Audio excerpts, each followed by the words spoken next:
No, it was like I was at a little.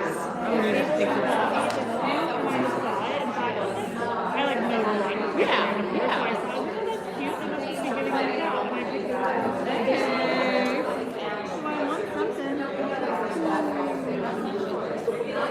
Okay, so other friend Karen that was in your house, and she said so there's this place that's called their favorite place to get tacos, like close to their and that's what I was going to text you about if you wanted to go there. Definitely like get an Uber because it's just across the road. Like probably just too far. How far is too far? How far? Let's find out. What's the distance, girl? Because these days,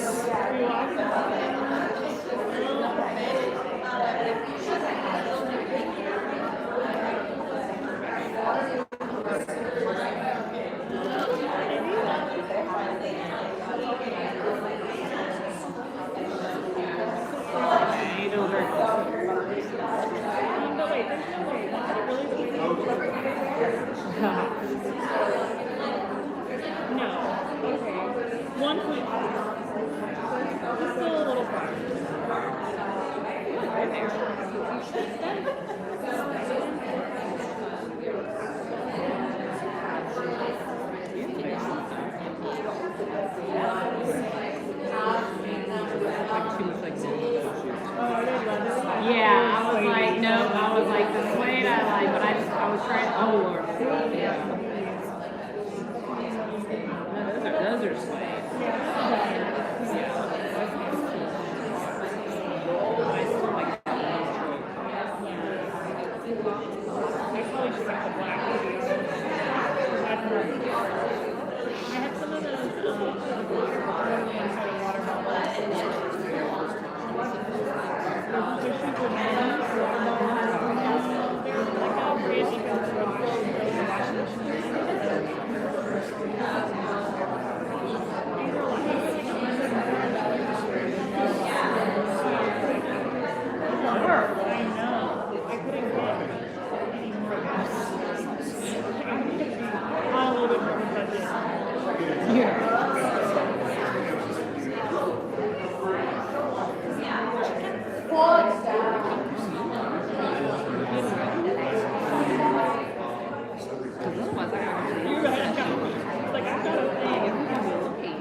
product trade, whatever.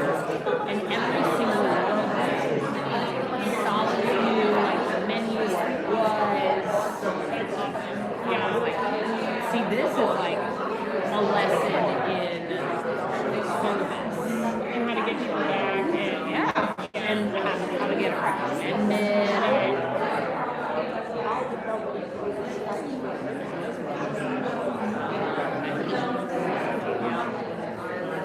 I have these in red too. I have them in all different. They Some of that. that's not bad. EH, but I bought them off of boutique.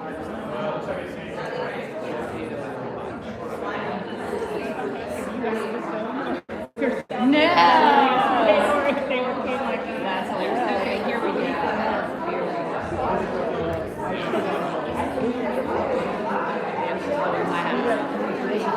My son's baseball team color is red too, so I can wear this. Hopefully, What is the store though? Shop now.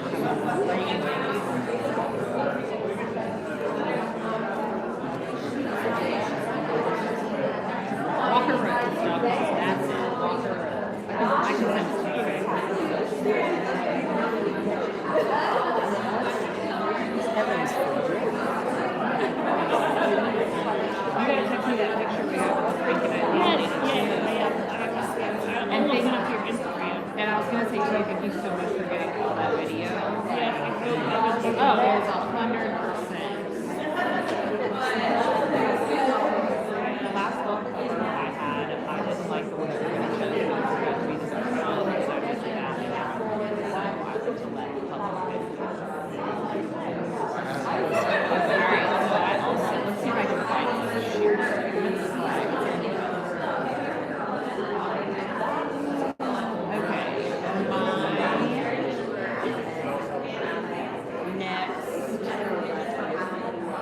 Okay,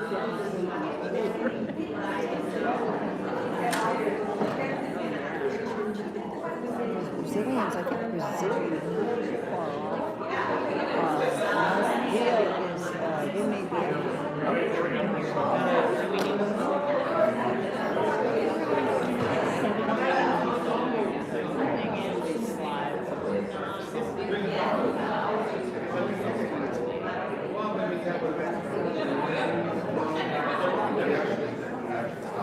What time zone is there?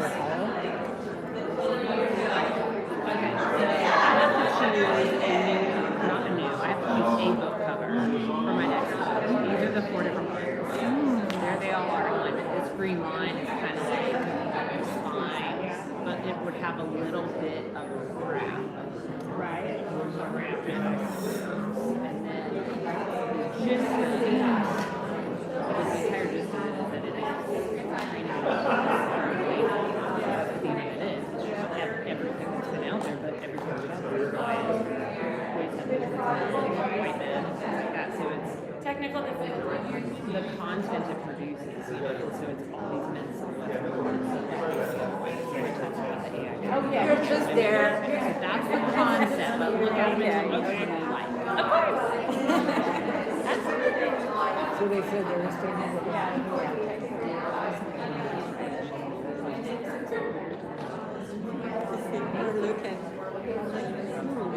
So Sarah Paula is 2 hours after the And if you have 2, you can tell me 2.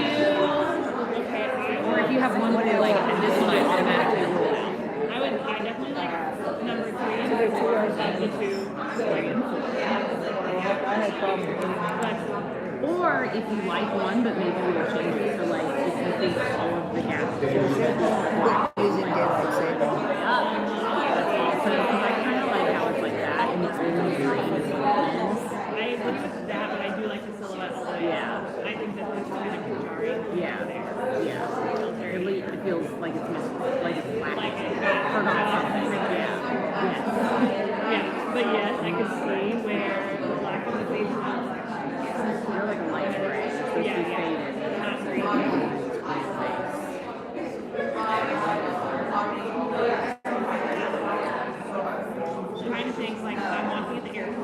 That's what I tell everybody. If you're at an airport, record-breaking aerosol. So then afterwards, like, huge inflammation of the boy fell across the line, workplace. Victory lap here. You're just like, what should be talking? Taylor came back from veterans on Insights podcast. Like 2 hours, really like barely, basically. I'm so excited about talking about the new record. The pop superstar announcing a brand new album, The Life of a Showgirl. She's sometimes She's engaged, and you didn't have to say her name, you know, that was her butt. Taylor Swift and track stuff. You're not seeing their engagement. She's taking us along for the ride. The perfect window for how she talks about this music. She's changed what people want from pop stars. Literally, everything conscious people talking about her. Nobody knows anything like that. That's the sort of fact.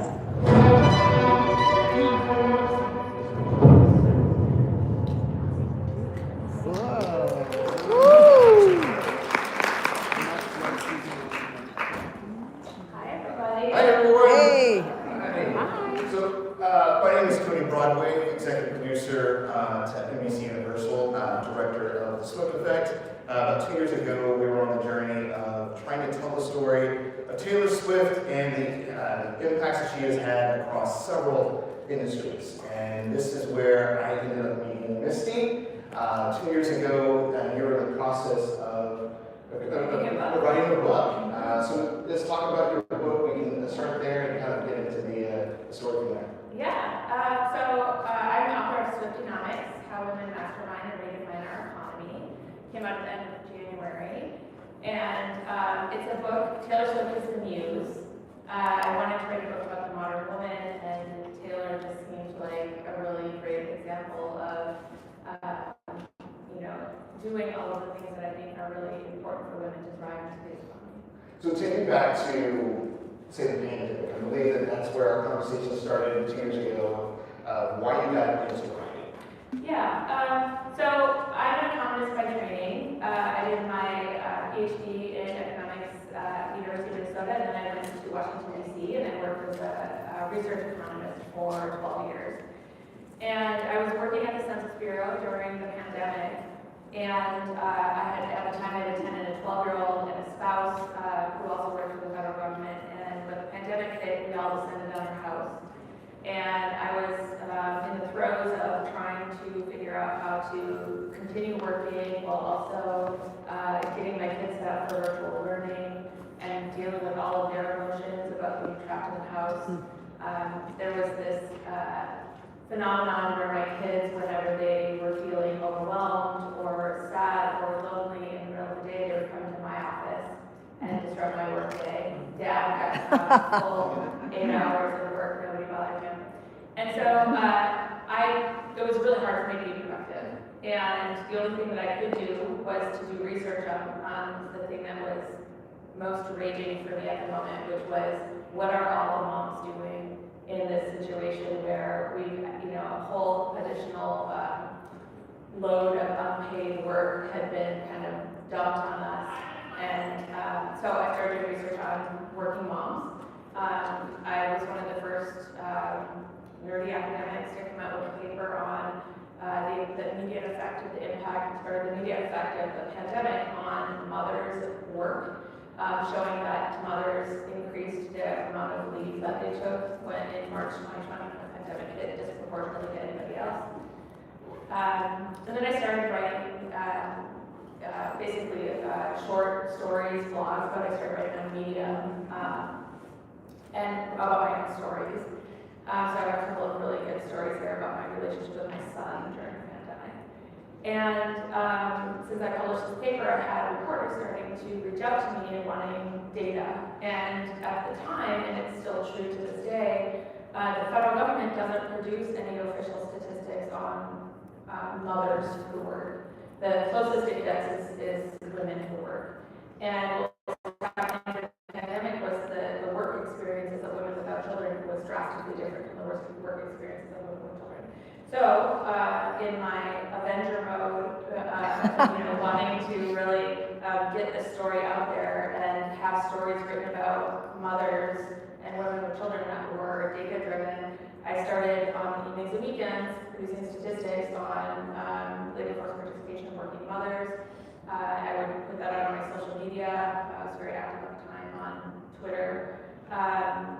And it just snowballed from there. I just started feeling like there was a need out in the community to have information, that was digestible and that to help people understand what was going on.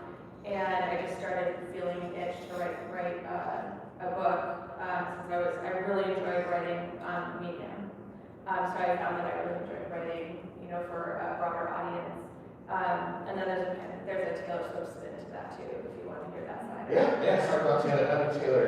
So Taylor fits into this because in 2019, I happened to come across on my social media the music video for The Man. How many of you have seen the music video? Okay. Again, nerdy economist working at the Census Bureau. I was in a leadership and kind of builder, innovator position. I worked for the chief scientist, and I needed lots of people to do things for me at different times in my role, and do things that they weren't used to doing, that were opposite of the way that they traditionally do things. So I would have people complain about me all the time, and they would go to I would have people call my boss and complain, and it was just shocking to me. Here I was in this leadership role, and then I looked at my male colleague who was sitting next to me in the same exact role as I was, and there's no way anybody would have ever called our boss to complain because he had asked for something. So I was having these experiences that women often do when you are bold and try to ascend and want to, build things. And I saw the music video for The Man, and I just over-identified instantaneously with the lyrics of the song. And since then, I started following Taylor. So I played to the game and then Taylor fandom. And so I started listening to her music. Then she came out with Folklore and Nevermore during the pandemic when we were all just struggling to get by. She was hyper-productive. And, I loved those albums. And because I was so impressed by how she was carrying herself in her career, I just started really paying attention to her. So,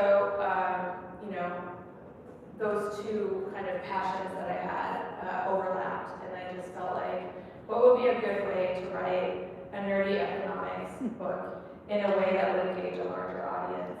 Let's find a muse, and Taylor's a perfect muse. So. Yeah, your discussion in the documentary when you started.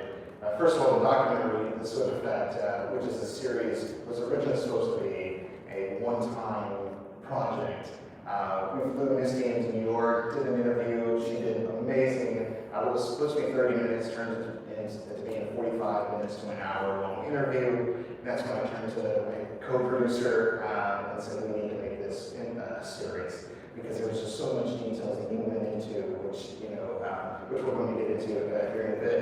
But one thing that stuck out to me is the messaging when it came to women, when it came to advertising.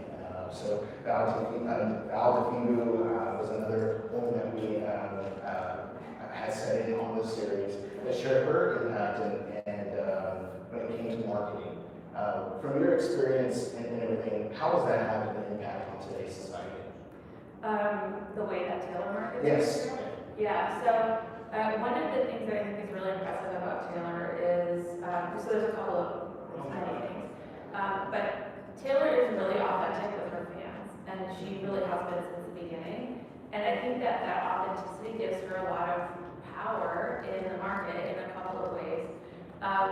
One, fans, and she writes her lyrics while she oftentimes writes about her own experiences.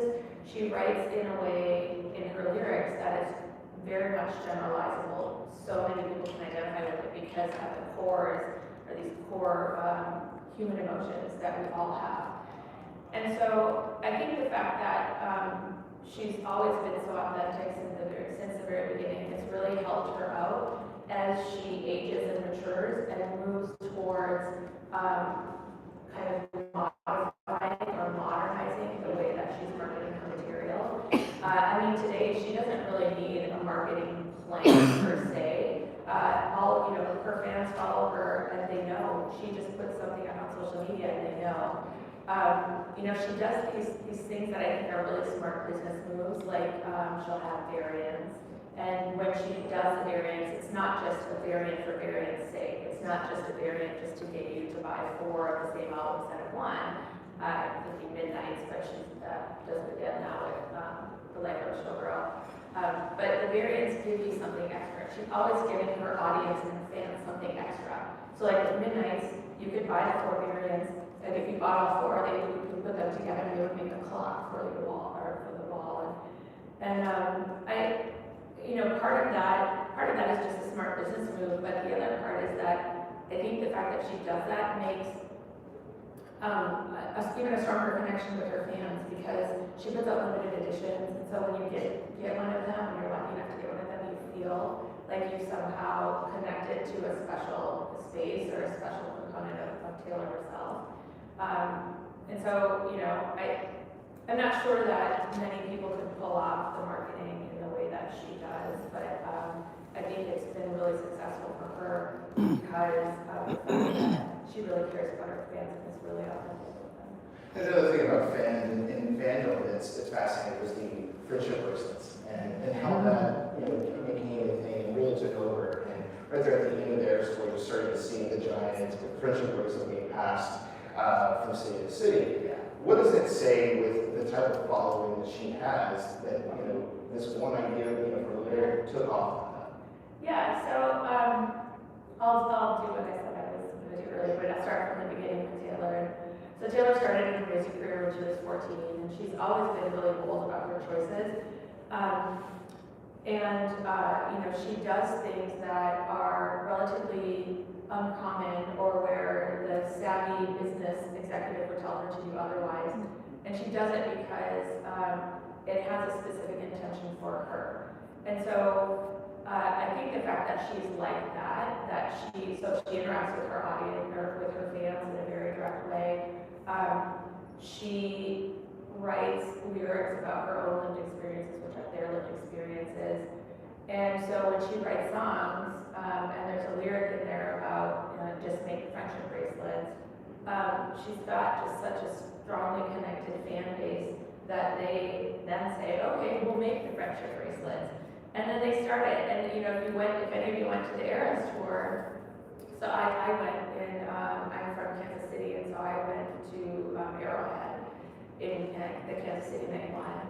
And I've been to a football game in Arrowhead, and football games are grrr, and macho, and screaming and yelling, and poking at each other.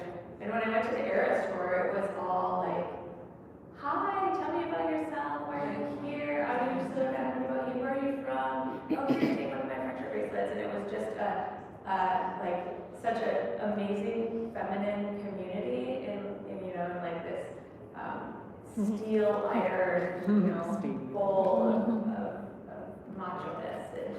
And so I think that the fact that those type of things take off, just as Taylor really is dedicated to the relationship she has with her fans are equally dedicated to their relationship with her. And so they do these things. And the other piece was the yellow globes. People started doing like yellow balloons until somebody said, latex, we have people in the audience who are allergic to it. But so I think fans just are constantly wanting to give back to Taylor because she's given so much to them.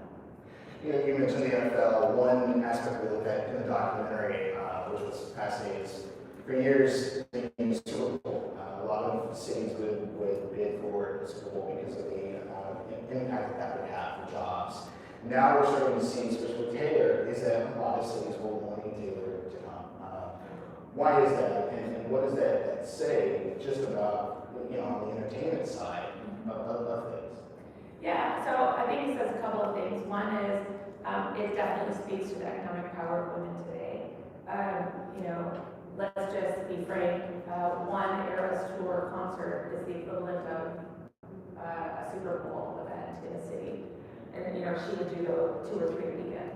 And so cities saw that the huge potential for bringing in local economic development, bringing in that people would be willing to come, they would be willing to spend money, people from other places, and even suburbs, whatever it is. So it did become a very hot thing for cities to try to get. And I think that's like the main piece is that Taylor's economic power today is really the equivalent of no other. and everybody recognizes it and realizes it, and you see fans adjusting accordingly, you see cities adjusting accordingly. I mean, cities were doing these things. Taylor was like mayor for a day in one city. Cities were naming streets after her, or like they would temporarily name their stadium after her when she would come and visit. So it really was a unique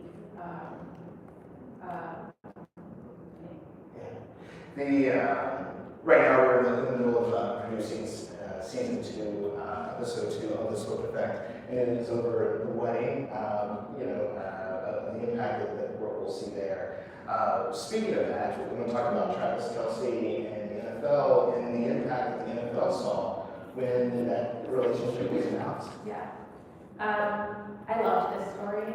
It gave me so much joy just watching it unfold, and it gave me so much joy watching the few handful of Brads, Chads, and Dads get angry and but I went to my first Chiefs game after Taylor started going. I would go and I was in the throes of writing my book, and so I had a note to Taylor that I stuck in my pocket. And I would go to the end, and if she ever happens to walk by, I would whip up my phone, call me, I want to interview you. Not stopperish at all. But yeah, here's what I'll say about the NFL and Taylor. So I also did a curriculum for high school econ courses on Taylor Swift and the NFL. And what I love about it is that once I started paying attention to the Chiefs, I really realized that boys are way more similar to girls than I ever thought. I mean, you've got your day fit, they go out and play in tights. There's like a whole, boys gather around and barbecue before so that they can gossip about the week's whatever. And it just was fun to see the merging of these two totally polar opposite spaces in some sense. Kind of blend together and merge together. And I think if you want to understand the economic power of Taylor Swift, just pay attention to how the NFL responded to her going to the games. So you did have, so first of all, whoever does the NFL social media is a hardcore Swiftie. You cannot convince me otherwise, because the first game she attended, the NFL went all in on their social media. They used to make the lyrics for their songs and then I think that Swiftie kind of was told to calm down. And the NFL figured it out as a business model. They figured out how to support her, keep her coming. The fact of the matter is the NFL, so a couple of things I'll say about nerdy economist numbers. Taylor Swift fans before the Eras Tour, 53% of the US adult population consider themselves a Taylor Swift fan. And it cuts equally across men and women. Even though we have this perception that Taylor fans are a bunch of teenage girls, that's not accurate.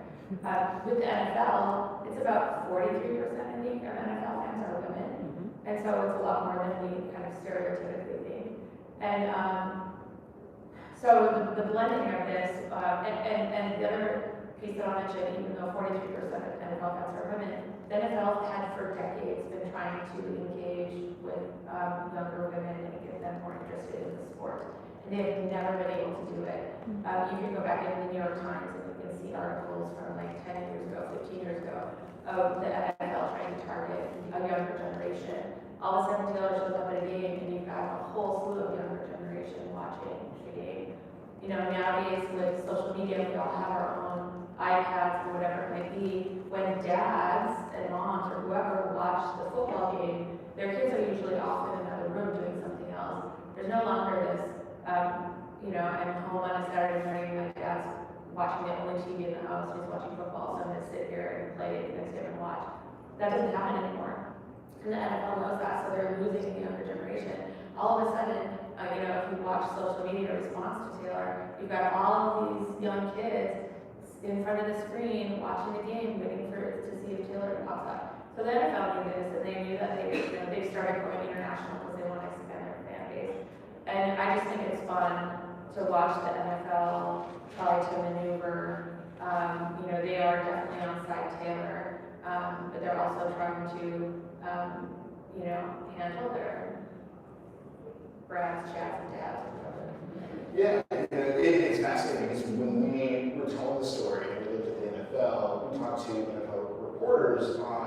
how is something like that handled? Sunday night football, Taylor's going to be in attendance. Are you in the truck waiting to go to the shot of Taylor, and how many times is Taylor being shown? And that reporter just simply said yes. We have to have a plan for when Taylor shows up, where are we at, and what that shot's going to look like. So, the fact that we're having those discussions behind the scenes and getting things ready, it's fascinating. It goes back to what you were saying. And now you're seeing NFL, women's flag football, all of that is starting to get picked up. What else? Is there anything else you want to share on that in the NFL?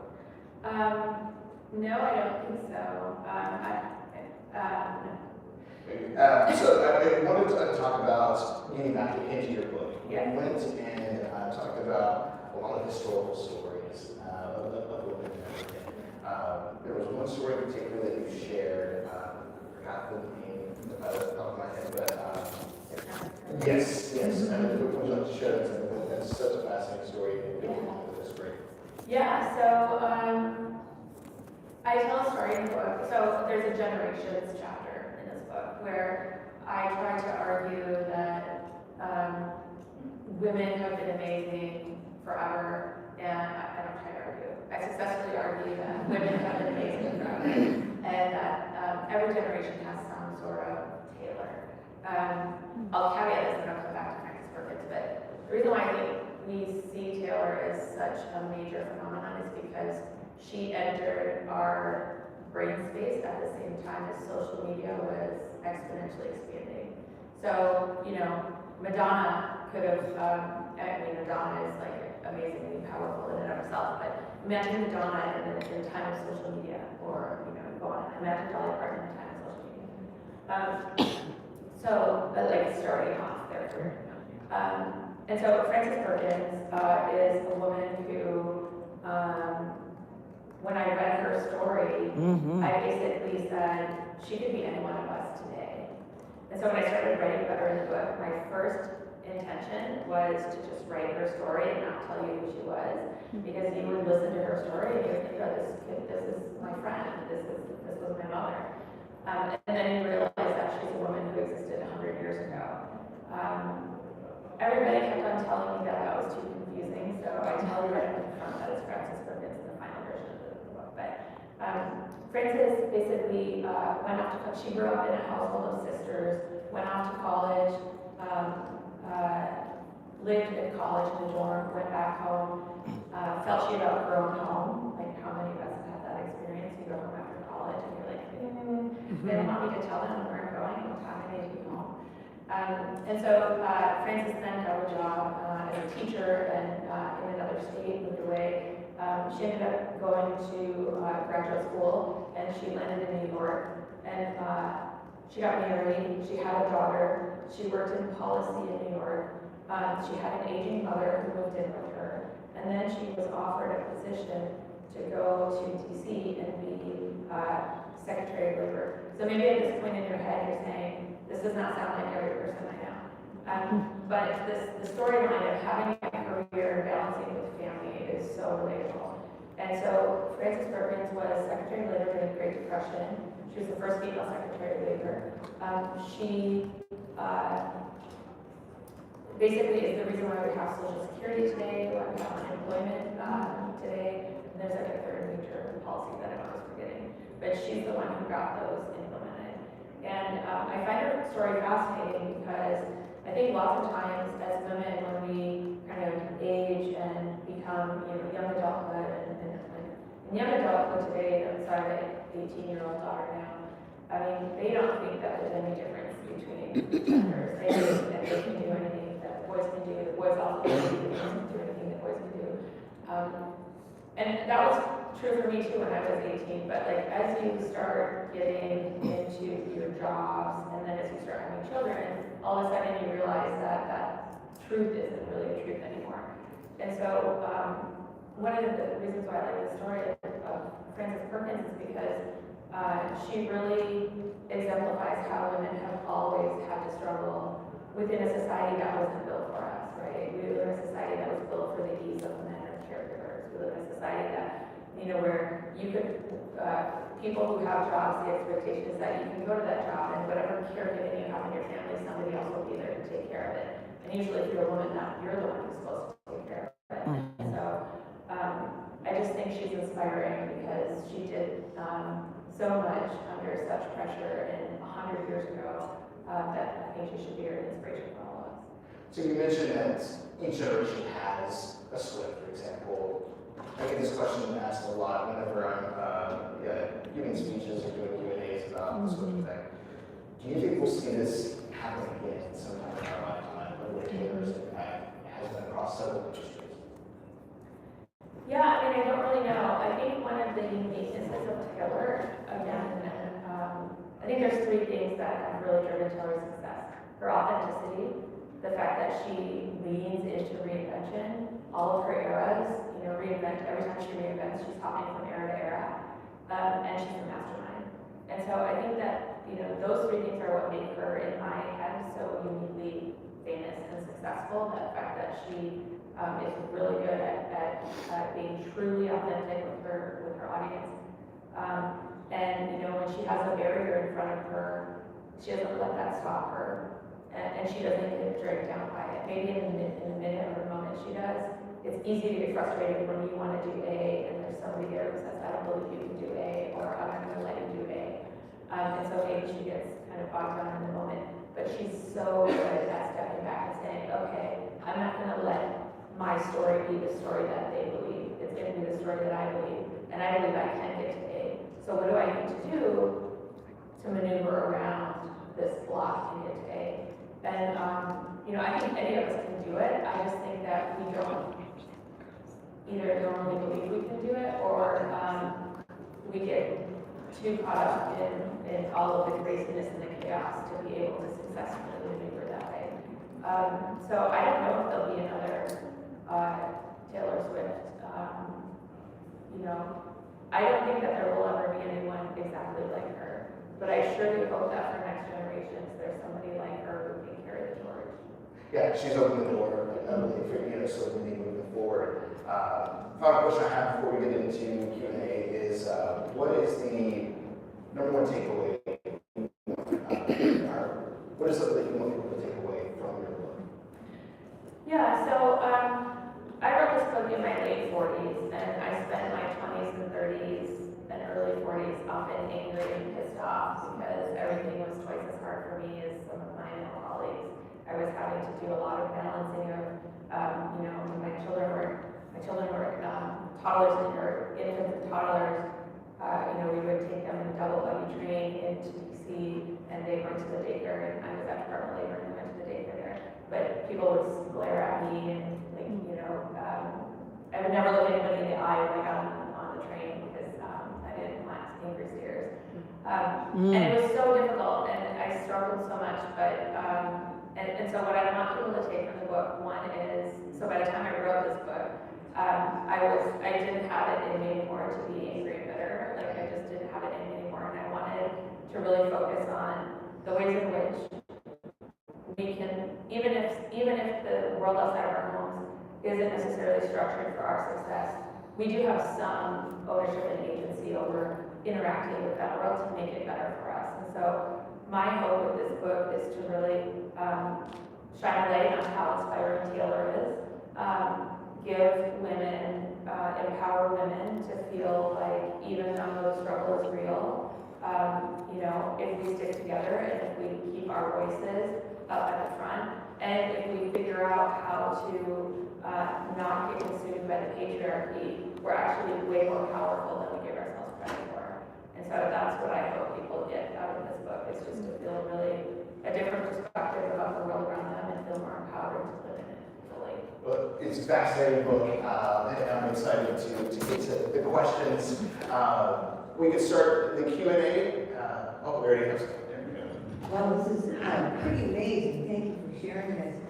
Has Taylor Swift met you? Has she read your book? What does she think? Sometimes the celebrities say, that's not me. What is your experience? Do you get this question all the time? I do get the question, that's it. Yeah, I get this question a lot. So I have not met Taylor, and I do have some stories, but they make me sound like a stalker, so I try not to share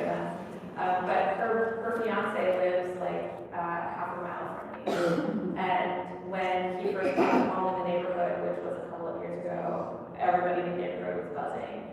And so I have driven up to the gate. I barely knew her. And I had a moment thought where I was like, oh, I should go get my lawn chair and sit up here with a sign. You know, like she does in one of her early videos with her the neighborhood, or whatever that whole video. And then, you know, the second later I was like, oh, that's stalkerish, so I'm not going to do that. So don't worry. But yeah, I never met her. I had no idea if she's seen the book. It would be amazing to meet her someday.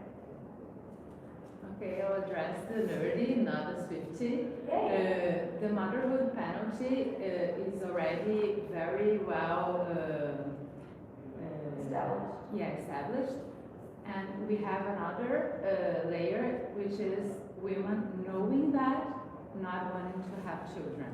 Yeah. So we have the birth rates going down all across the world, all across the religions, whatever, all across the world. Yeah. We have successful ways to stop the growing population, but we have not yet have good ways to raise it up. Well, we have good ways, we just don't know. Okay, yeah, what I want to know is we have now 2 ways to go as a society, which is, since we established that this is important, this is important work that we do, we can now have a better place at the table so that we establish new rules for mothers to work and to pay for care labor. Yet, there's another path, which is to make us go back to where we are, accepting to do this work for love. What do you think? Where do you think we are heading? And what can we do to be sure that we go to the place where we have more options and where our work is more valued? So, thank you for the question. I think it's a really important one. I'm a little bit weird in the sense that lots of things that give people angst and irk them actually make me like excited. And so, like this, I'm not going to say excited is not the correct term to work, but I think that all of the concern about, so the not having children is a silent protest. And women aren't having children because it's now too expensive to have children. Educational attainment has increased. This younger generation, my daughter's generation, is going to be like the most college-educated group of women ever. They're, you know, we are all living longer, so people also are starting to have children later in life. You know, women are living in their 20s with a college education, and, you know, lots of disposable income. And so if you're going to have a kid and you're going to have to step back from working in a world that was built not for the ease of a woman who's going to have a kid, you think twice about it because you're going to have the economics don't add up. And I think that's awesome because what that means is that eventually society will freak out enough that there will be no more human population that it will start taking social policies that would help working women live non-exhaustive lives better. So I'm actually hopeful. I don't think it's a problem. I think it's a really good. I love the silent revolt. I'm just waiting for us to vote in enough caregivers on the Hill that they actually prioritize and value social policies that help women go on work. Yes. This was fantastic, and I've got the solution. When your book has a birthday, right? They do this in North Carolina. They put these big signs up for their kids where it's like, it's so-and-so's 10th birthday. So you put up a big picture of the book and just leave it up for like a month. I love it. My name's Erica Rooney, and I'm the founder of Her Collective, which is a women's group for women in corporate who are looking to grow their careers and connect with AI-focused women. And one of the things that I have seen over and over and over again is that when women do amazing, incredible things like Taylor Swift and change the business and change the game, it's by luck. Or, you know, it's never by strategy. And so what can we do to get everyone around us to be like, no, this isn't fucking luck. Like, I worked my ass off, and here I am. Yeah. I mean, it's a great question. I'm curious if anybody has any solutions. I mean, I think, you know, part of it is being really intentional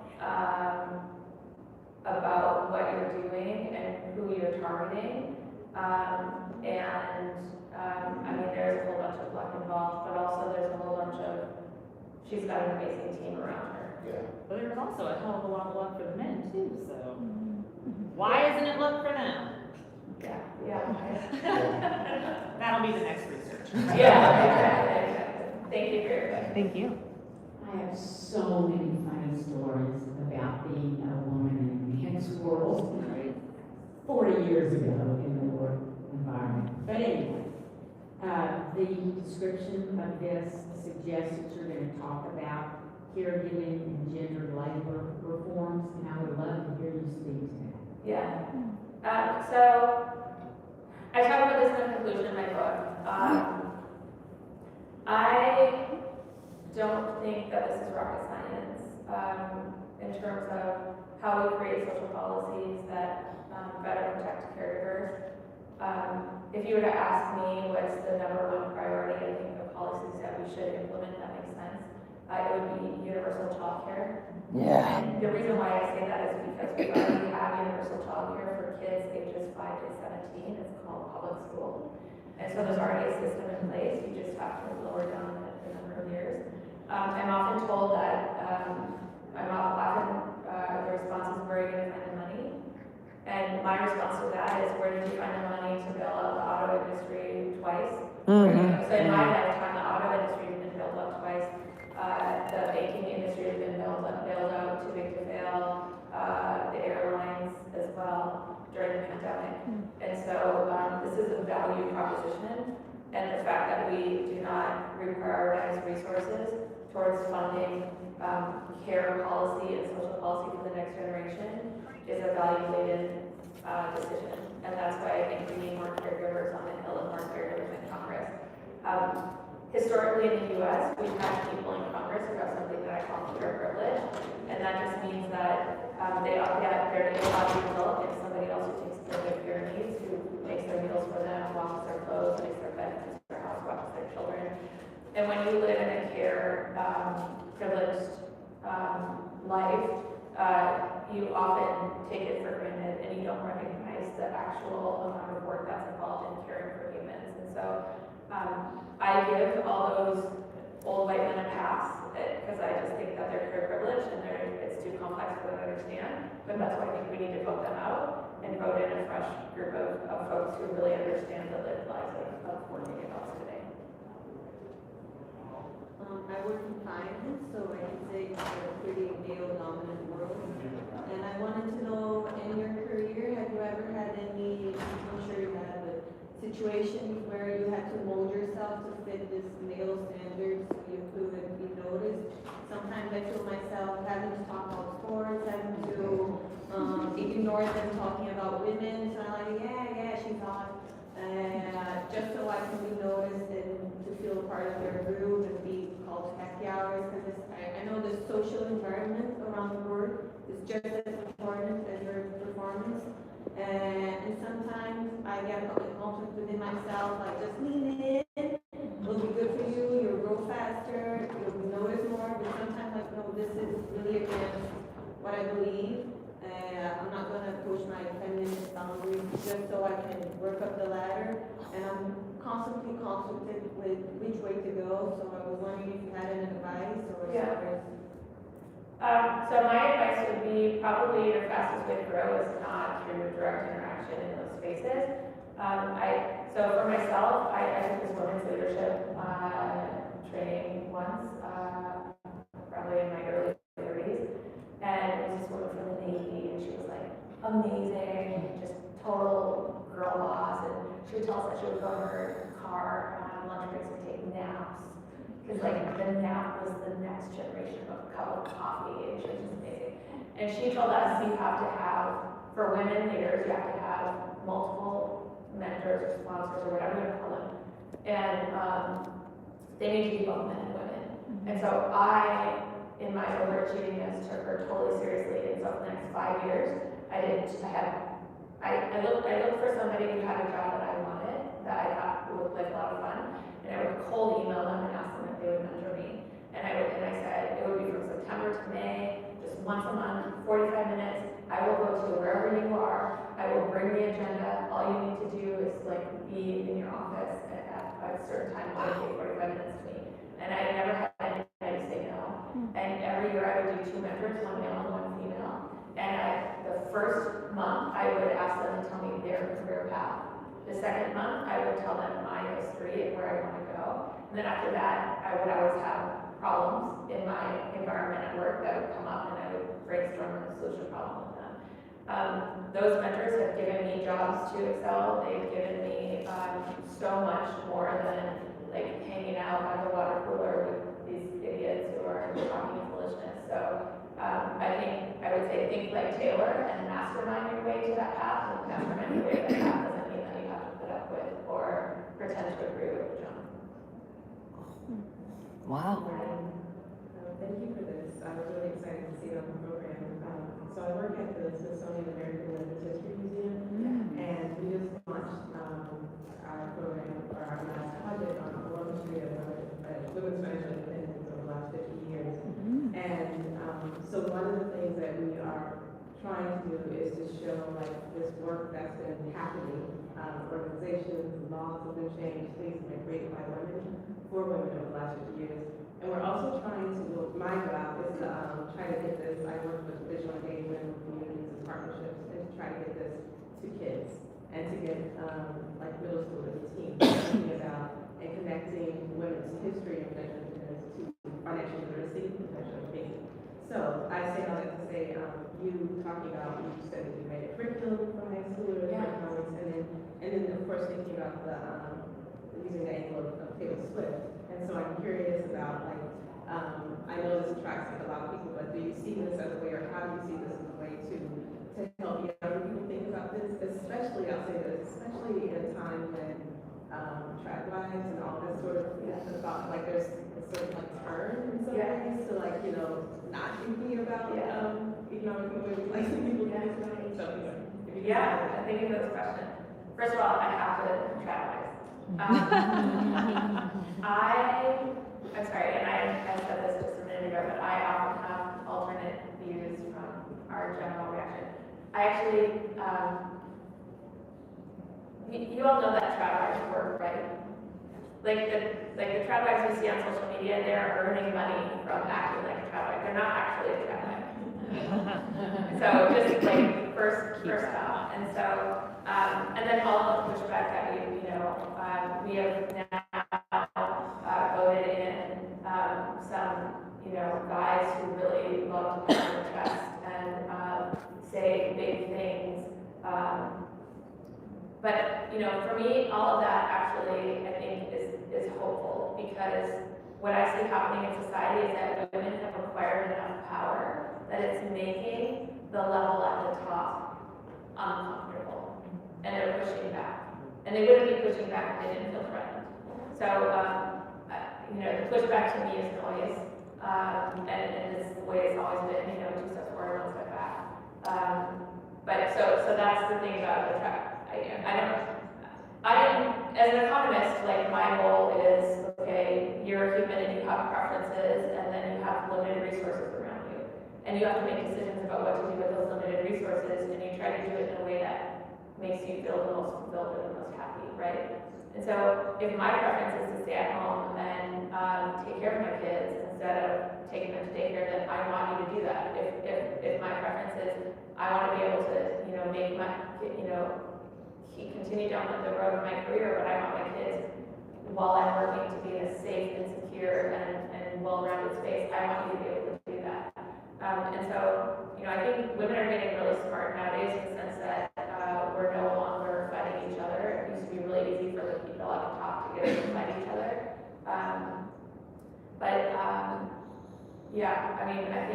I think just, keeping people's eyes open and younger folks' eyes open to what's going on around us, what the implications of that are. Making sure everybody recognizes that trad wives they're getting paid to be on the media, on their social streams, on your social streams. Every time you watch them, they get an income from it. I don't know if I answered your question. I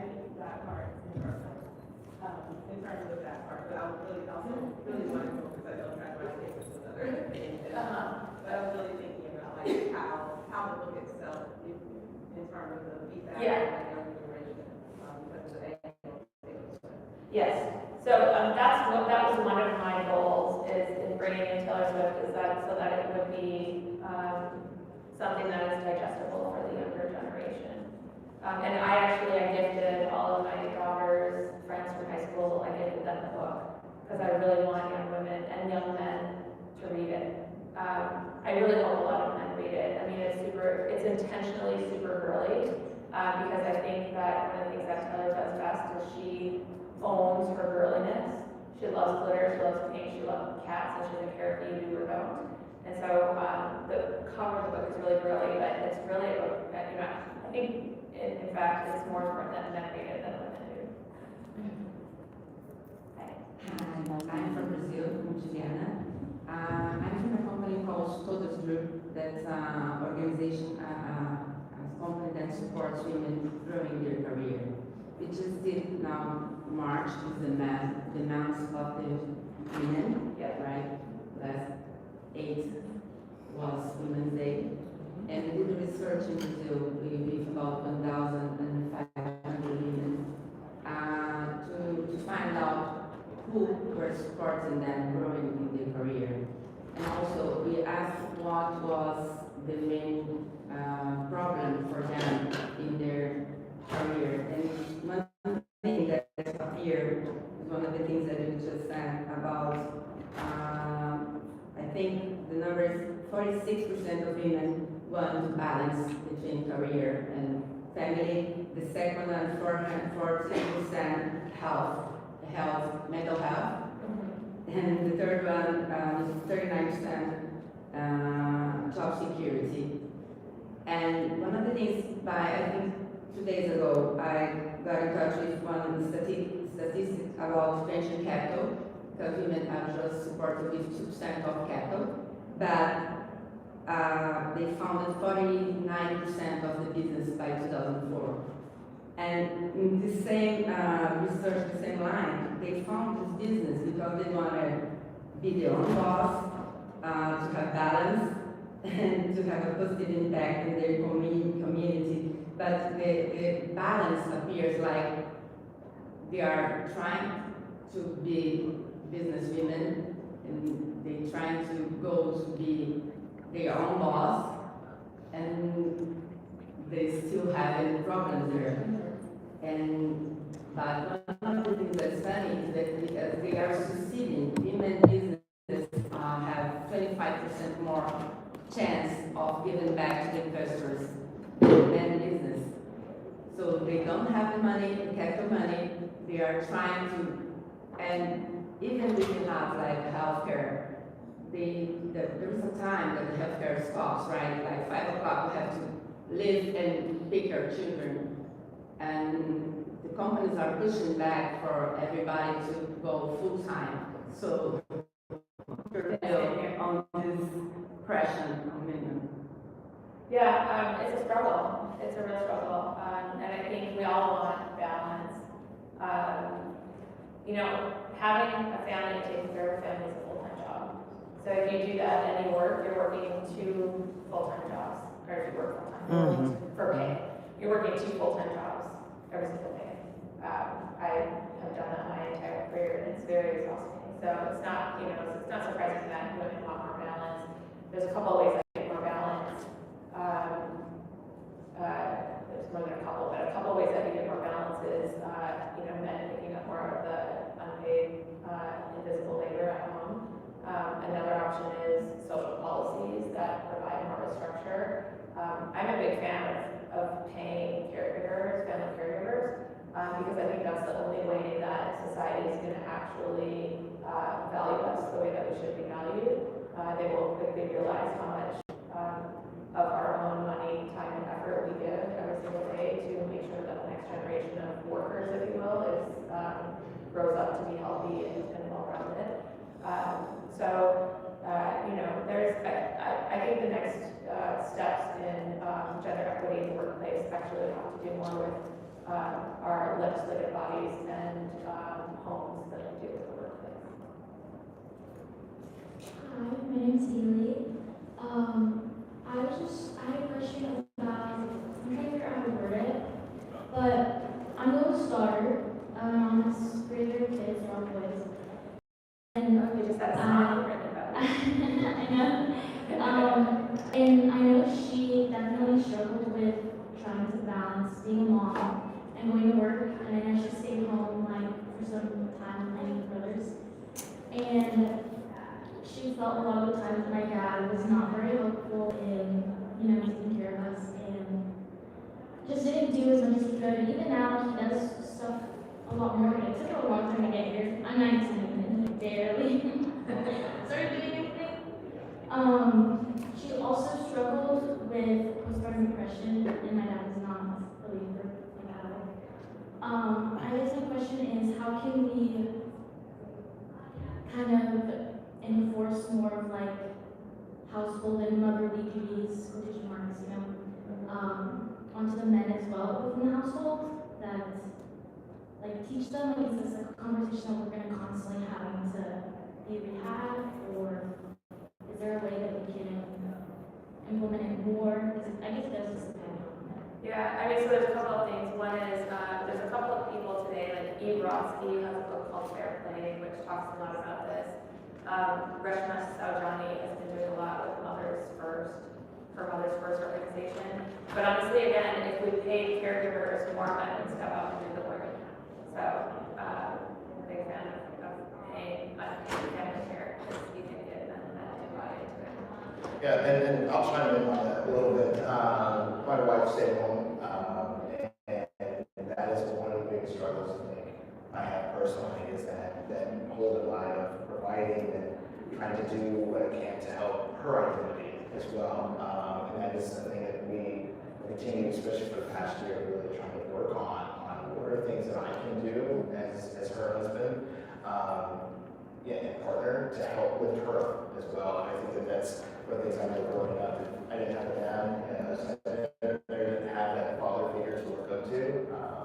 And I'm a dad of 3 boys, and so now it's my job to, yes, it's a lot. So now it's my job to help, guide them on how to love my wife and how to love their mom, but also how to pick up those duties. And if it is picking up the kids, giving her a break, giving her some time, she can do things herself, is something that I'm really working on. So yeah, I just thought I would share that. Yeah, that's great. And I mean, it's true, these are really like important conversations to have within households. And if you are a stay-at-home mother, your job is 24/7, and it does get exhausting.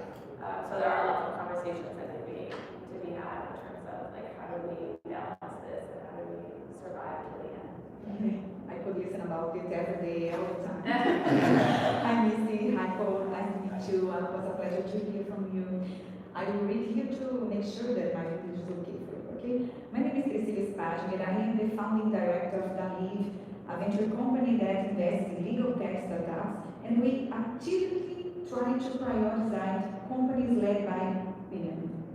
However, something I still struggle with is that many times women are not supporting or lifting other women as much as we could.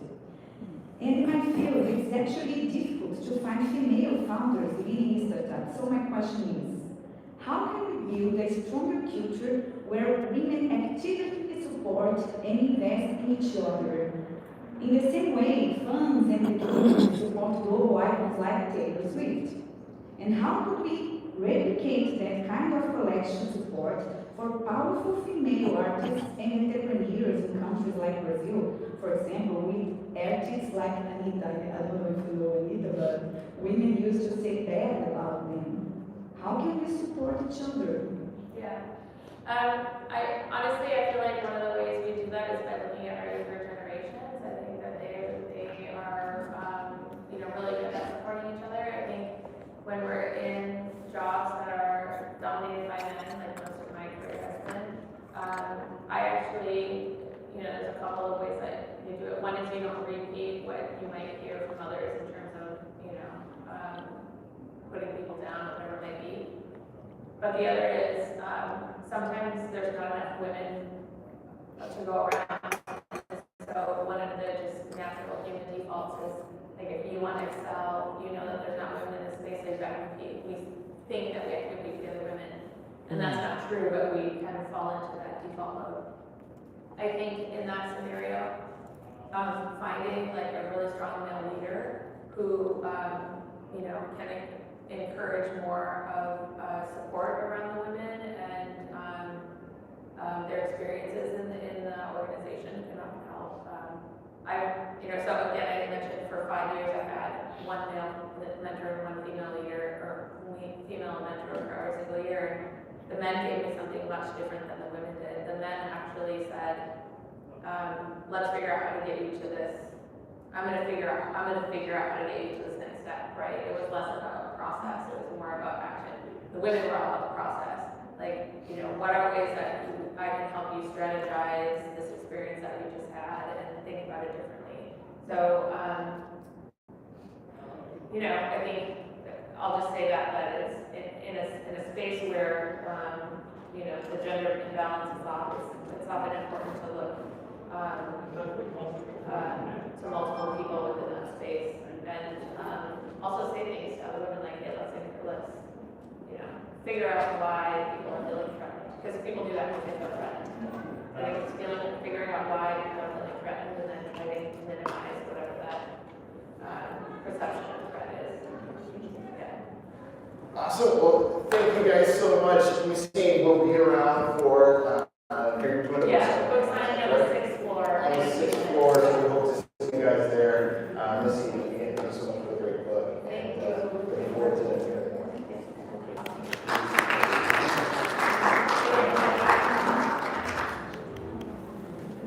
There was not one man really. Okay,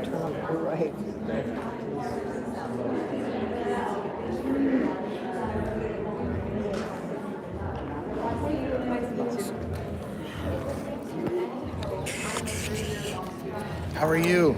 I'm doing great. Very interesting. Oh, it was good. Yes, ma'am.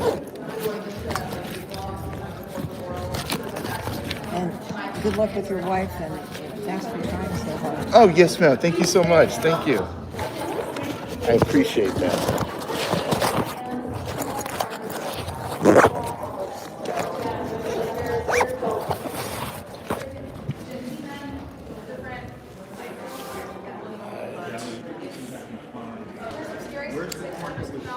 Right there. Oh yeah, scary. So. It's great to see you. All right, thank you. Hey, Misty Heggeness from Missouri. Hi. Hey. Yeah, I know, right? So, I saw Taylor twice, and I was a counselor working with the kids, and I've got some Swifty fans.